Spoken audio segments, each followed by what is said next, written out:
Penerapan PPKM darurat dalam upaya menekan mobilitas masyarakat diperpanjang pemerintah.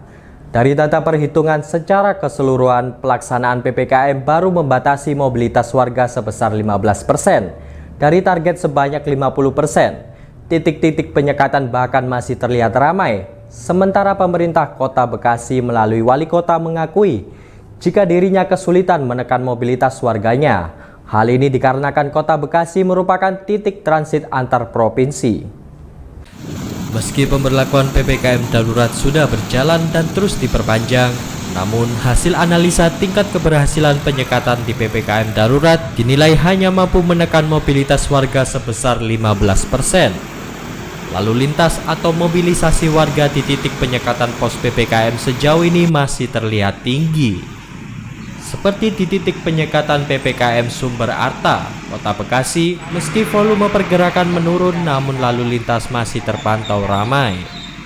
Terkait belum mampunya daerah dalam menurunkan mobilitas warga hingga 50%, Wali Kota Bekasi Rahmat Effendi mengaku kesulitan dalam upaya menekan mobilitas masyarakat. Menurutnya, Bekasi dinilai sebagai titik transit antar kota antar provinsi dan banyaknya pekerja esensial dan kritikal yang tinggal di Bekasi. Ya, kalau di Kota Bekasi kan susah karena dia transit antar provinsi, seperti jalan tol, seperti jalan Ahmad Yani. Nggak mungkin lah, karena itu kan urat nadi, kan ada yang esensial, non esensial, ada yang kritikal. Tapi di tempat-tempat tertentu, Pak Kapolres sudah melakukan kegiatan itu. Dan kalau kita lihat juga kan semua, kita bisa kan sekarang ini cuma 8 di daerah yang merah, 106 di oranye, ada 1.200 yang di kuning, ada 5.300 yang hijau.